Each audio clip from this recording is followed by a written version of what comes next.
Fala, ô Paquito, você é o inimigo do humor, vai lá. Vamos lá. Tem uma última da Ana Jesus aqui de novo, que ela falou assim, você acha que o cenário político atual do mundo, inclusive no Brasil, está relacionado com os eventos do Apocalipse? Acho que o Apocalipse vem se cumprindo desde que ele foi escrito.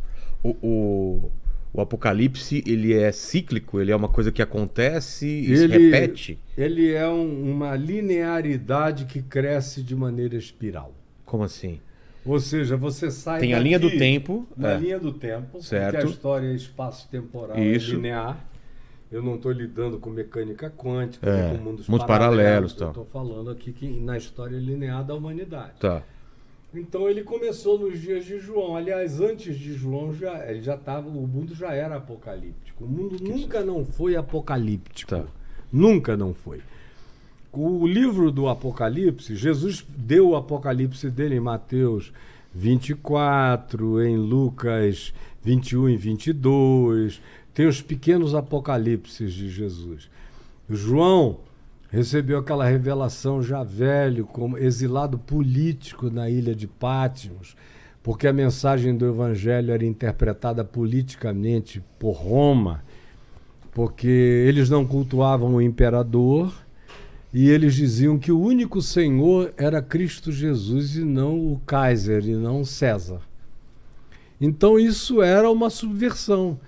Por essa razão, todos os apóstolos foram mortos, crucificados ou decapitados, menos João, que foi exilado com exilados políticos na ilha de Patmos, onde botavam os piores exilados, os mais subversivos. Ele foi lá só por dizer que Jesus Cristo era o Senhor, num mundo onde César era o Senhor e era a autoridade venerada por todos.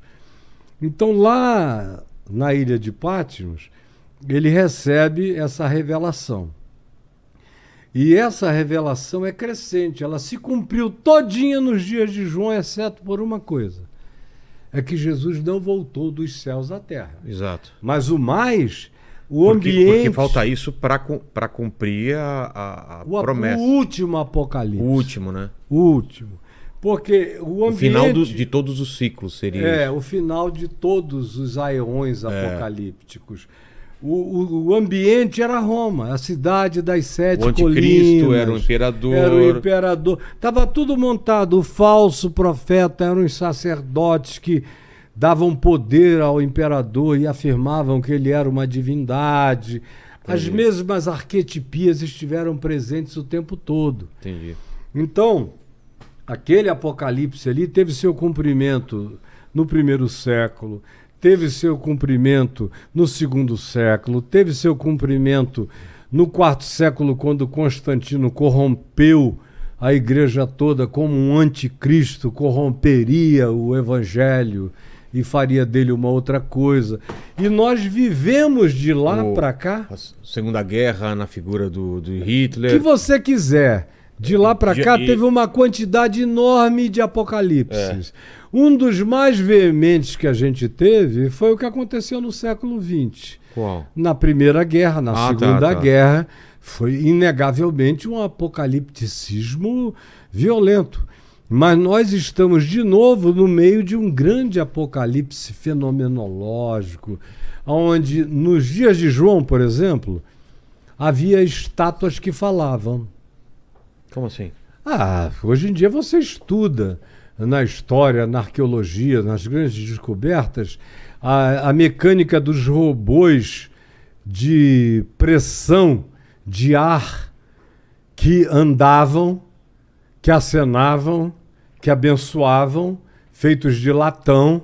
Quase todo o templo tinha o seu próprio robô. Um mecanismo que o pessoal acionava. É mesmo? O pessoal, os sábios... Mas para iludir os súditos. Os súditos. Para parecer uma coisa... Olha, nossos ídolos falam. Entendi. Os nossos deuses se comunicam. E era um mecanismo controlados... E não era por humanos, não. Eles faziam, era pressão. Era um mecanismo de vapor. Entendi. Que levantava o braço na hora certa, conforme chegava a hora daquele rito. tinha alguém lá que dava só o toque para deflagrar o processo, mas o mais acontecia.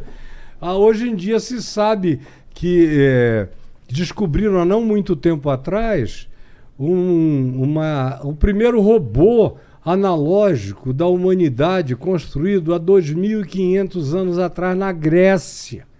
De uma sofisticação extraordinária, com capacidade de medir os astros e a posição deles, onde eles estariam em tempos futuros, de acordo com as observações passadas. Então, a nossa ignorância sobre o passado é extraordinária. O passado já foi muito mais evoluído do que a gente imagina. E muito mais ainda, a gente teria que ficar 3 dias conversando sobre isso aqui. Aí, pois bem, hoje a gente está num ponto em que literalmente as nossas estátuas falam e falarão cada vez mais, e daqui a mais... Isso daqui é uma estátua? É uma estátua que fala, e daqui a mais 8, 10 anos, o material de, vamos simplificar chamando de carne sintética, de biosintética... Nanotecnologia. Mas a formação, por exemplo, de uma mulher que você pega nela e sente carne, calor, pulsão, e é só um robô, e que geme, e que fala com a voz mais gostosa, Sim. E que você chega em casa e te serve, e que te trata como um rei, vai estar presente, como Sim. também um marido que não existe, mas que vai estar presente. Um animal, qualquer outra coisa. E não vão ser esses cachorrinhos assim, japoneses, não. Vai ser gente com tua cara que vai ficar...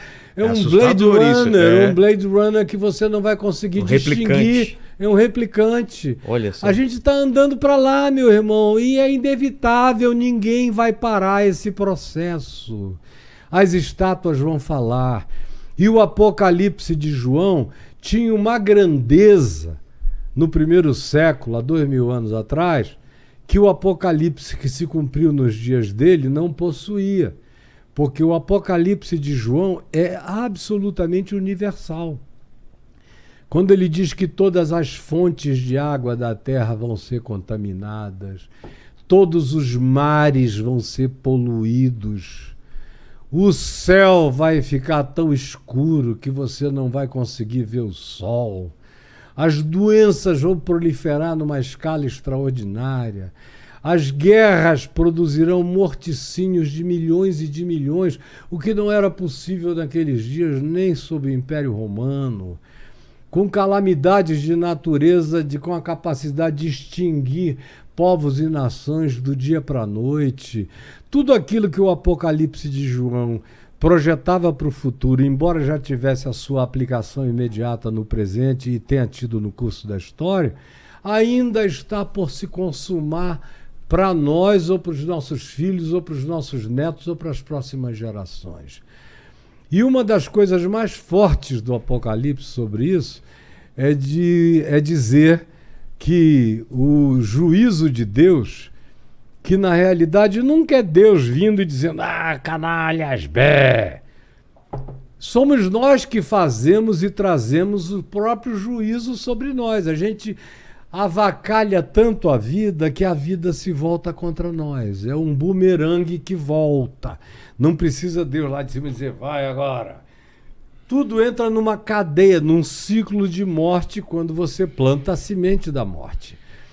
Então, lá no Apocalipse diz, uma das duas coisas mais sérias que eu vejo é dizer que então serão destruídos aqueles que destroem a terra. É um negócio extraordinário. Serão destruídos aqueles que destroem a terra? Nos dias de João não tinha ninguém com capacidade de destruir a terra. Hoje tem. Hoje tem milhares de vezes, Exato. muitas terras. Exato. Muitas terras. Se der bobeira, a gente destrói até o sol com o aparato que nós temos. E a outra coisa e então naqueles dias serão julgados aqueles que controlam as almas humanas. Psique antropon é a expressão grega usada lá aqueles no Apocalipse. Que controlam as igrejas seriam os pastores. Mas os... e todos os outros meios e modos de indução, de controle da mente, que conduz os seres como entes Redes robóticos sociais, e tudo. qualquer outra coisa. A rede social ainda é o arranhãozinho Do que que vai vir. virá. Exato. Do que virá e o que virá, Mas meu que querido. medo disso.